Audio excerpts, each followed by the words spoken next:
Welcome to USSO's Eyes on Events. Today we're speaking to Tim Galsworthy, who is organising HOTCUS 2020 Postgraduate and Early Career Virtual Conference, America at and Beyond the Ballot Box. So the event I'm organising is the HOTCUS Annual Postgraduate and Early Career Conference, which is something we do sort of every spring.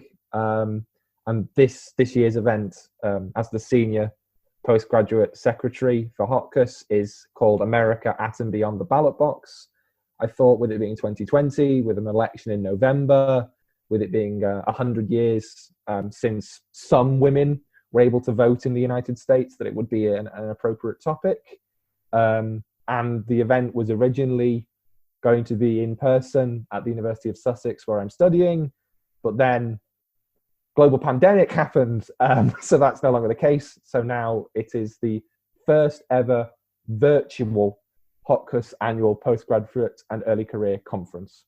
Need a better sort of snappier title, but that's what the event is. How is it different to HOTCUS PGR conferences that have come before? Yeah, well, as I say, it's the first one that's ever been online, so that's new. But in terms of the format that we're using, it's similar to what we've done before in terms of as traditional panels along with a development session. So the idea of giving attendees a session to discuss an important topic which has previously been publishing or other relevant topics. This year, it's the topics on online teaching which seem relevant, and then a keynote. The big difference is what the online format is leading us to do. So the keynote from Professor Ewan Morgan at UCL is going to be pre-recorded rather than taking place during the conference. And I guess the other big difference to a traditional conference that's gone before is the format of the papers. So rather than kind of 15, 20 minutes presentation, which would have been the case if the conference had been in the flesh, the papers are going to be pre-circulated, and they're going to be short, kind of 1,500 to 2,000 words, because the idea is that it just gives a snapshot of what the postgraduate or early career researcher is working on, and then they will be given sort of 5 minutes at the start of the session to explain it in more context. So while the kind of setup is very similar to what we've done with physical conferences, I guess the difference is we're trying an innovative format where we do the short pre-circulated and then the kind of as a jumping off point for a wider discussion. So that's the biggest difference. And how have you responded to the challenge of organising a remote conference? And would you have any advice to anyone who's considering organising a remote conference? I guess the thing with this one is it wasn't originally planned to be. It was meant to be an in-person conference like ones we've always done in the past. So I guess the challenge with this was that I had to pivot, is the buzzword. I think I had to pivot to an online event. So that was the biggest challenge of it. How I responded to it really was kind of a day of being upset that the event was no longer happening in person as I'd planned, because I'd booked the rooms, I'd sorted the keynote, I'd sent off funding applications, I'd done all the legwork for an in-person conference, which then wasn't going to happen. So I guess I had to let myself have a bit of time to process that and accept that. But other than that, it's just been getting on with it. And that's always been that's kind of how I have responded to COVID generally. It's a pain and it's frustrating, but you have to get on with it. So I've responded to it by working out what were the practical things I needed to do, what did I need to change the call for papers, and just working through the practicalities. And then, whereas the practicalities for an in-person conference are things like rooms, food, catering, it's just working out what the different practicalities were. So in this case, what's the format, what software we're going to use, those kind of things. So I guess it's just been working out what the challenges were and getting on with it then. And advice: make sure you know what you want the conference to be before you start. I have actually done a blog post about this with Pubs and Publications, which is another committee I'm a member of, I'm currently chair of, about organising an online event, which I'm sure, Emily, you can link to at some point to give some more publicity. I talk about some of the, again, it's about practicality. And I think that's the best way to approach it. Anyone who wants to do one is to think about, what do you want the conference to be?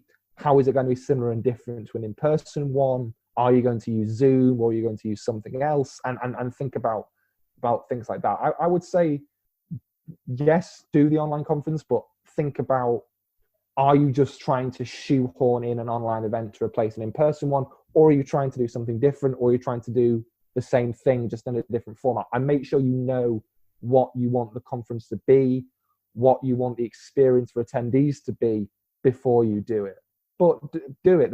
There's plenty of positives and exciting options to doing an online conference. In terms of fee, our conference is now free, where it wouldn't have been in person. It allows for participation in other countries and continents. We're going to have someone joining our conference from Buenos Aires, which you probably wouldn't get at a standard postgraduate conference. So there's lots of exciting opportunities, but just make sure you know exactly what you want the conference to be and what you want it to be for participants before you start. Great. And is there anything in particular you're looking forward to about the conference? I think I always look forward to conferences generally. I've organised a couple before, a conference and a seminar series. So I always like to sort of see the work come to fruition almost, to think, oh, I did all this hard work, and then it's going to come to something.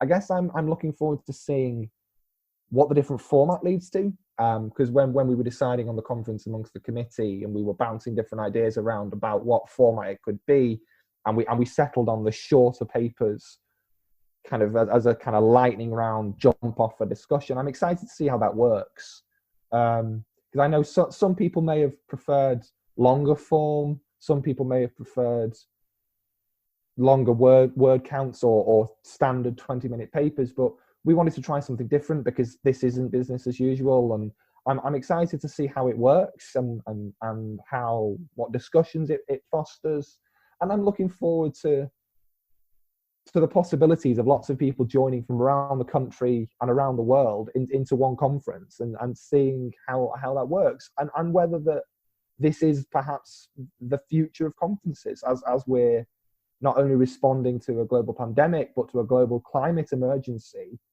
Is this the future of conferences? Not that the in-person conference is going to disappear altogether, but that online might be the way to go. And we in HOTCUS have already done an online AGM. We've already done a seminar on the urgent past in response to the killing of George Floyd and the Black Lives Matter protests. So we like to think that we are leading the way somewhat in terms of online events. And I know Bass and others have been doing online events too. So I'm excited to see whether this conference does show a different way we can do events, and a different way for postgraduates and early career researchers to connect, rather than kind of the awkward pub discussion during a postgraduate conference. So I'm excited for lots of things, and I guess I'm also just looking forward to it being done, which is always the way when you're organising an event. You're looking forward to looking back on it rather than looking forward to it.